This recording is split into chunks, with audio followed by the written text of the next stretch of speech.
메란야담에 오신 걸 환영하옵니다. 구독과 좋아요 부탁드리며 이야기를 올리겠사옵니다. 세냥, 쌀 한 가마니도 못 사는 돈입니다. 그런데 영조 6해 충청도 석천진에서 한 바보 머슴이 이 돈으로 여인 하나를 데려왔습니다. 마을 사람들은 비웃었지요. 미친놈이 세냥으로 기생을 산다고? 하지만 아무도 몰랐습니다. 그 여인에게 숨겨진 놀라운 비밀을 말이지요. 그리고 그 비밀이 밝혀지는 순간 온 마을이 무릎을 꿇게 될 줄은 더더욱 몰랐습니다. 옛날 옛적 한 머슴의 진심이 만들어낸 기적 같은 이야기가 지금부터 시작됩니다. 그날 밤 충청도 석천진 주막 뒤 골목에서 여인의 비명이 터져 나왔습니다. 그 소리를 듣고 달려온 이가 바로 복돌이라는 머슴이었습니다. 마을 사람들이 바보라 부르는 사내였지만 복돌의 눈빛만큼은 누구보다 따뜻했습니다. 복돌이 주막 문틈으로 본 것은 춘매라는 기생이 기방 주인에게 맞아 쓰러진 모습이었습니다. 창백한 얼굴은 멍과 상처로 뒤덮여 있었고 입가에서는 피가 흘러내리고 있었습니다. 복돌의 가슴이 철렁 내려앉았습니다. 저렇게 아름다운 사람이 저리 고통받아야 한다는 사실이 복돌의 마음을 찢었습니다. 그날 밤부터 복돌은 매일 새벽 주막 뒤 골목에 따뜻한 죽을 몰래 놓아두었습니다. 말은 하지 못했지만 죽 그릇 옆에는 어느 날은 정성스레 꿰맨 옷구름이, 어느 날은 산에서 직접 캐온 약초가 놓여 있었습니다. 춘매는 그 선물들을 발견하며 조금씩 마음이 녹아갔습니다.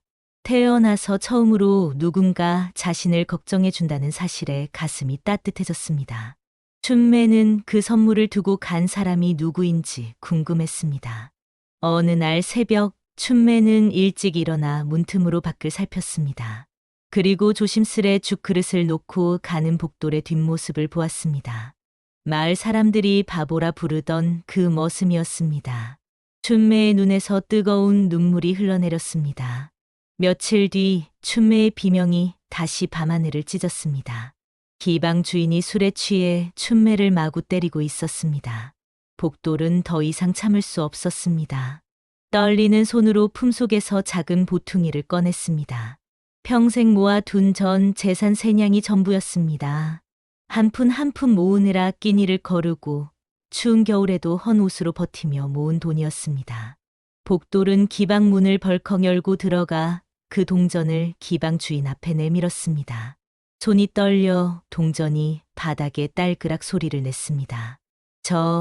이 아씨, 제가 데려가겠소. 순간 기방 안은 비웃음으로 가득 찼습니다. 세냥은 기생 몸값의 300분의 1에도 못 미치는 액수였습니다. 그러나 이상한 일이 벌어졌습니다. 기방 주인은 춘매를 흘끗 보더니 너무 쉽게 손을 털었습니다. 좋아, 데려가라. 어차피 병들어 쓸모없는 계집이다. 기방 주인의 눈빛에는 무언가 음흉한 계산이 깃들어 있었습니다. 하지만 복돌은 그것을 알아챌 수 없었습니다. 복돌은 춘매의 팔을 조심스레 잡았습니다. 마치 깨어질까 조심하듯 살며시 감쌌지요. 춘매는 그 온기에 태어나 처음 느껴보는 부드러움을 느꼈습니다. 주막 밖으로 나오자 마을 사람들이 하나둘 모여들기 시작했습니다. 모두들 혀를 찼습니다. 바보 머슴이 또 미친 짓 했구먼. 세인양으로 기생을 샀다니 세상에 저런 멍청이가 어디 있나? 복돌은 사람들의 손가락질에도 아랑곳하지 않고 춘매를 자신의 오두막으로 데려왔습니다. 낡았지만 깨끗하게 쓸어놓은 공간이었습니다. 구석에는 복돌이 손수짬 멍석이 깔려 있었고 창가에는 들에서 꺾어온 꽃 한 송이가 놓여 있었습니다. 여기서 쉬시오. 아무도 아씨를 해치지 못할 것이오. 복돌의 목소리는 더듬거렸지만 그 안에 담긴 진심만큼은 누구보다 확고했습니다. 춘매는 더 이상 참지 못하고 눈물을 흘렸습니다. 태어나서 처음으로 누군가 자신을 지켜주겠다는 말을 들었기 때문이었습니다. 이튿날 새벽 복돌은 약방 도령 윤겸을 찾아갔습니다. 윤겸은 의술도 뛰어났고 마음씨도 곱기로 소문난 인물이었습니다. 윤겸의 아버지는 예전에 궁에서 일하던 의관이었다가 은퇴하여 이곳에 정착한 사람이었습니다. 윤도령. 다친 사람이 있소. 제발 좀 봐주시오. 윤겸은 복돌의 다급한 모습을 보고는 약상자를 들고 곧바로 따라 나섰습니다. 윤겸은 평소에도 복돌의 착한 마음씨를 알고 있었기에 주저없이 도왔던 것입니다. 윤겸이 춘매의 상처를 살피다 그녀의 등을 보는 순간 손이 멈췄습니다. 깊이 새겨진 붉은 자국, 마치 쇠표식으로 찍은 듯한 기이한 문양이었습니다. 평범한 기생에게 있을 수 없는 것이었습니다. 윤겸은 어릴 적 아버지의 서재에서 본 고문서 속그림이 떠올랐습니다. 춘매는 급히 소매를 여며 떨리는 목소리로 말했습니다. 부디 아무에게도 말하지 마옵소서. 윤겸은 고개를 끄덕였지만 마음속 깊은 곳에 섬뜩한 예감이 자리 잡았습니다. 저 문양을 분명 어디선가 본 것 같았습니다. 하지만 지금은 춘매의 상처를 치료하는 것이 먼저였습니다. 걱정 마시오. 며칠만 약을 쓰면 나을 것이오. 윤겸은 약을 발라주고 붕대를 감아준 뒤 복돌에게 조심스레 말했습니다. 이 낭자를 잘 돌보시오. 그리고 무슨 일이 생기면 언제든 나를 찾으시오. 윤겸의 목소리에는 무언가 심상치 않은 긴장감이 담겨 있었습니다. 그날 밤 춘매는 악몽에 시달렸습니다. 어린 시절 궁에서 끌려 나오던 그날의 기억, 기방에서 겪었던 고통들이 꿈속에서 되살아났습니다. 춘매는 비명을 지르며 깨어났습니다. 복돌은 문밖마루에서 등을 기대고 밤을 지새우고 있었습니다. 겁내지 마시오. 이 문 앞엔 내가 있소.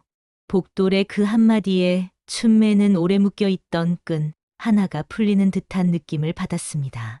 태어나서 처음으로 누군가에게 안전을 느낀 순간이었습니다. 춘매는 문틈으로 복돌의 뒷모습을 바라보며 조용히 눈물을 닦았습니다. 며칠이 흘렀습니다. 복돌은 새벽마다 춘매를 위해 죽을 끓여놓고 일을 나갔습니다. 저녁이면 돌아와 춘매의 상처에 약을 발라주었습니다. 춘매는 조금씩 기력을 되찾았고 상처도 아물어갔습니다. 창백했던 얼굴에도 조금씩 생기가 돌았습니다. 어느 날 춘매는 복돌의 옷을 손질하다가 버선 안쪽에 유려한 붓글씨 흔적을 발견했습니다. 시한 구절이었습니다. 필체가 매우 단정하고 아름다웠습니다. 서방님은 그를 아시옵니까? 복돌은 잠시 망설이다가 고개를 끄덕였습니다. 옛날엔 과거를 보려 공부했소. 하나 집안이 몰락하고 그 뒤로 말문을 닫고 살았소. 복돌의 눈빛에 깊은 슬픔이 서려 있었습니다. 춘매는 더 물어보고 싶었습니다. 무슨 일이 있었나이까? 복돌은 한참을 침묵하다가 입을 열었습니다. 아버지가 억울한 옥살이를 하셨소. 탐관오리의 모함으로 결국 옥에서 돌아가셨지요. 그때 제가 아무것도 할 수 없었소. 글을 읽고 쓸 줄 알았지만 그 어떤 상소도 받아들여지지 않았소. 복돌의 목소리가 떨렸습니다. 그날 이후 세상이 두려워졌소. 말을 해봤자 아무도 듣지 않더이다. 그래서 차라리 바보로 사는 게 편하다 생각했소. 춘매는 복돌의 손을 꼭 잡았습니다. 복돌이 자신처럼 세상에 상처받은 사람이라는 것을 알았습니다. 세상이 바보라 부르는 이 사람은 실은 누구보다 섬세하고 따뜻한 마음을 가진 선비였던 것입니다. 서방님, 저도 숨기고 살았소이다. 하나 이제는 서방님 앞에서만큼은 숨고 싶지 않소이다. 두 사람의 눈이 마주쳤습니다. 방 안의 공기가 따뜻하게 흘렀습니다. 창밖으로는 봄바람이 불어와 꽃잎을 흔들었습니다. 그날 밤 춘매는 복돌에게 자신의 이야기를 털어놓았습니다. 저는 어린 시절 궁에서 자랐소이다. 하지만 어느 날 밤 누군가에게 끌려 나왔지요. 정신을 차렸을 때는 이미 기방에 갇혀 있었소. 춘매의 목소리가 떨렸습니다. 저항했지만 소용없었소. 매일 밤 악몽에 시달렸소. 궁에서의 기억은 희미했지만 제 등에 새겨진 이 표식만큼은 지울 수 없었소. 복돌은 춘매의 손을 더 꽉 잡았습니다. 이제는 괜찮소. 내가 지켜줄 것이오. 두 사람은 그렇게 서로의 상처를 어루만져 주었습니다. 한편 윤겸은 아버지의 서재에서 오래된 고문서들을 뒤지고 있었습니다. 춘매 등에 새겨진 그 문양이 자꾸만 머릿속에 맴돌았기 때문입니다. 윤겸은 밤을 새워가며 서책들을 찾아 읽었습니다. 그리고 마침내 윤겸은 그 문양과 똑같은 그림을 발견했습니다. 손이 떨렸습니다. 오래된 궁중 의례서에 실린 그림이었습니다. 왕실 옹주들의 몸에 찍히던 봉표. 윤겸은 그 자리에 주저앉았습니다. 춘매가 평범한 기생이 아니라 어린 시절 사라진 왕실 핏줄 중 한 사람이었던 것입니다. 윤겸은 아버지가 남긴 기록들을 더 찾아보았습니다. 영조 초년에 실종된 옹주의 기록과 모두 일치했습니다. 이 일을 어찌해야 하나 윤겸은 깊은 고민에 빠졌습니다. 이 사실을 알리면 춘매는 궁으로 돌아가야 할 것이고 그렇게 되면 복돌과의 인연도 끊어질 것이었습니다. 하지만 숨기기에는 너무나 큰 비밀이었습니다. 복돌과 춘매의 평화로운 일상은 오래가지 못했습니다. 보름이 지난 어느 날 기방 주인이 사내 여럿을 데리고 복돌의 집을 찾아온 것입니다. 기방 주인의 얼굴에는 탐욕이 가득했습니다. 그 계집은 팔 수 없는 몸이었다. 당장 돌려내라. 복돌은 무릎을 꿇고 애원했습니다. 부디 이 아이는 데려가지 말아 주시오. 잘못이 있다면 제게 묻소서. 기방 주인은 복돌을 거칠게 밀쳤습니다. 복돌은 마루 끝에 부딪혀 피를 흘렸습니다. 그때 춘매가 떨리는 몸으로 밖으로 나왔습니다. 저는 가지 않겠소이다. 기방 주인이 춘매를 때리려 하자 복돌이 재빨리 춘매 앞을 막아섰습니다. 그때 윤겸이 숨을 헐떡이며 달려왔습니다. 그 낭자는 이제 기방의 것이 아니옵니다. 기방 주인은 비웃으며 말했습니다. 이것들이 감히 알고나 있는 거냐? 그 계집이 누군지? 윤겸은 침착하게 대답했습니다. 알고 있사옵니다. 그래서 더욱 놓아드릴 수 없사옵니다. 기방 주인의 얼굴이 일그러졌습니다. 사실 기방 주인은 처음부터 춘매의 정체를 알고 있었습니다. 왕실 핏줄을 몰래 팔아넘길 생각을 하고 있었지만 춘매가 병들자 아무 가치 없다 여겨 세냥이라도 받고 버렸던 것입니다. 그런데 이제 춘매가 회복되자 다시 욕심이 생긴 것이었습니다. 좋다. 그럼 내가 직접 데려가겠다. 기방 주인이 칼을 빼들자 마을 사람들이 하나둘 모여들기 시작했습니다. 복돌에게 은혜를 입었던 이들이 복돌을 지키기 위해 나선 것이었습니다. 복돌은 평소에 마을 사람들에게 작은 도움을 많이 주었던 터라 사람들이 그 은혜를 갚으려 한 것입니다. 기방 주인 그만두시오. 이미 값을 받고 판 것을 다시 찾아갈 수는 없소. 사람들의 목소리가 커졌고 기방 주인은 결국 물러갔습니다. 하지만 그 눈빛은 여전히 사악했습니다. 좋다. 하지만 내가 관아에 고발하겠다. 왕실의 물건을 훔친 놈들이라고. 기방 주인의 말에 마을 사람들이 술렁거렸습니다. 왕실이라는 말에 모두들 불안해하기 시작했습니다. 그날 밤 세 사람은 오두막에 모여 앉았습니다. 초롱불 하나가 흔들리며 세 사람의 얼굴을 비췄습니다. 낭자, 제가 발견한 것을 말씀드려야 할 것 같소이다. 윤겸은 조심스레 입을 열었습니다. 윤겸은 춘매 등에 있는 봉표, 왕실 옹주의 표식, 그리고 실종된 옹주의 기록을 차근차근 설명했습니다. 낭자는 평범한 기생이 아니옵니다. 왕실의 핏줄이옵니다. 춘매는 눈물을 흘렸습니다. 사실 어렴풋이 짐작하고 있었습니다. 저는 어렸을 때부터 알고 있었소이다. 기방 주인이 취해서 중얼거렸지요. 왕실에 팔아넘기면 큰 돈을 벌 수 있다고. 복돌은 춘매의 손을 꼭 잡았습니다. 아씨가 누구든 나는 아씨 지켜줄 것뿐이오. 내게 아씨는 그저 소중한 사람이오. 윤겸이 조심스레 말했습니다. 하나 기방 주인이 관아에 고발한다면 일이 커질 것이오. 자칫하면 복돌 형님이 큰 벌을 받을 수도 있소. 셋은 밤새 대책을 의논했습니다. 하지만 뾰족한 수가 없었습니다.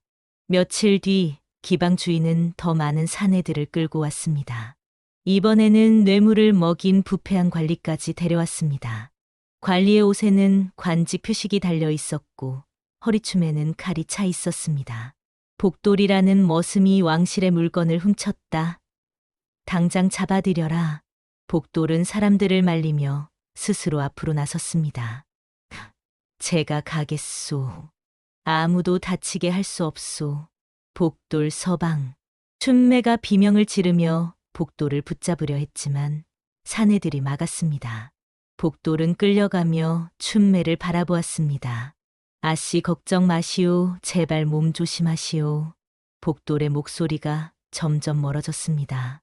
춘매는 그 자리에 주저앉아 울부짖었습니다. 복돌은 강가의 낡은 창고에 갇혔습니다. 사내들은 복돌을 마구 때렸습니다. 복돌은 신음도 하지 않고 춘매의 이름만 부르며 버텼습니다. 피가 흘러내리고 온몸이 부서지는 듯했지만 복돌은 춘매가 무사하기만을 빌었습니다. 밤이 깊어갔습니다. 복돌의 의식이 희미해졌습니다. 그때 복돌의 머릿속에 춘매의 미소가 떠올랐습니다. 처음 만났던 그날 죽그릇을 발견하고 미소 짓던 춘매의 모습이었습니다. 아씨 무사하시오 제발. 복돌은 그 한 가지 생각만으로 버텼습니다. 한편 이 소식을 들은 춘매는 무너져 울부짖었습니다. 평생 자신을 버렸던 세상에서 단 한 사람, 자신을 위해 새냥을 내놓고 지키려 했던 그 사내가 죽음의 문턱에 있다는 사실을 견딜 수 없었습니다. 춘매는 밤새 눈물을 흘렸습니다. 창밖의 달을 보며 복돌을 생각했습니다. 평생 숨어 살았던 자신이지만 이제는 더 이상 숨을 수 없다는 것을 깨달았습니다. 내가 나서야 하오. 더 이상 숨을 수 없소. 춘매는 윤겸을 바라보며 떨리는 목소리로 말했습니다. 윤도령 제 신분을 밝혀주시오. 한양에까지 알려주시오. 낭자 정말 그러시겠소? 신분이 밝혀지면 낭자는 궁으로 돌아가셔야 하옵니다. 그래야만 복돌 서방을 살릴 수 있소. 저는 평생 도망쳐왔소이다. 하나 이제는 도망치지 않겠소. 저를 지켜준 그 사람을 위해서라도 말이오. 윤겸은 고개를 끄덕였습니다. 윤겸의 아버지가 원래 궁에서 일하던 의관이었기에 그 연주를 통해 빠르게 소식이 전해질 수 있었습니다. 윤겸은 즉시 편지를 써서 한양으로 보냈습니다. 그날 저녁 춘매는 마을 사람들을 모두 불러 모았습니다. 달빛이 환하게 비치는 마을 한가운데 춘매는 떨리는 몸으로 섰습니다. 마을 사람들은 무슨 일인가 싶어 하나둘 모여들었습니다. 춘매는 천천히 걷고름을 풀었습니다. 그리고 등에 새겨진 붉은 봉표를 드러냈습니다. 달빛 아래 그 문양이 선명하게 드러났습니다. 사람들은 숨을 죽이고 그 문양을 바라보았습니다. 나는 조선에 잃어버린 옹주요입니다. 순간 마을이 조용해졌습니다. 바람 소리조차 멈춘 듯했습니다. 윤겸이 앞으로 나서며 말했습니다. 이 낭자의 등에 새겨진 문양은 왕실 옹주의 봉표이옵니다. 저는 이것을 고문서에서 확인했고 이미 한양에도 알렸소이다. 기방 주인의 얼굴이 새파랗게 질렸습니다. 자신의 계획이 무너지는 순간이었습니다. 춘매는 기방 주인을 똑바로 바라보며 말했습니다. 그대는 처음부터 알고 있었소. 그래서 나를 가두고 이용한 것이오. 하나, 내가 병들자 버렸소. 이제는 그 죄를 치러야 할 것이오. 마을 사람들은 하나둘 무릎을 꿇기 시작했습니다. 춘매는 손을 저으며 말했습니다. 일어나시오. 저는 그저 평범하게 살고 싶을 뿐이오. 그때 강가에서 말발굽 소리가 들려왔습니다. 한양에서 온 관군들이었습니다. 횃불을 든 병사들이 말을 몰아 마을로 들어왔습니다. 왕명을 거역하고 왕실 핏줄을 가둔 죄로 잡아들인다. 기방 주인은 결박당했습니다. 뇌물을 받은 관리도 함께 결박되었습니다. 춘매는 관군들에게 다급히 말했습니다. 복돌 서방을 강가 창고에 갇혀 있소. 제발 구해 주시오. 관군들이 즉시 강가로 달려갔습니다. 춘매도 치마를 걷어 올리고 뒤따라 달렸습니다. 윤겸도 약상자를 들고 뒤따랐습니다. 강가 창고 문을 열자 복돌은 거의 숨이 끊어질 만큼 피투성이었습니다. 온몸이 상처투성이었고 의식도 희미했습니다. 춘매는 울음을 터뜨리며 복돌에게 달려갔습니다. 복돌 서방, 복돌 서방. 복돌은 가까스로 눈을 떴습니다. 춘매의 얼굴이 희미하게 보였습니다. 아씨 무사하시오? 서방님, 제가 늦었소이다. 아니오 아씨가 무사하면 그것으로 족하오.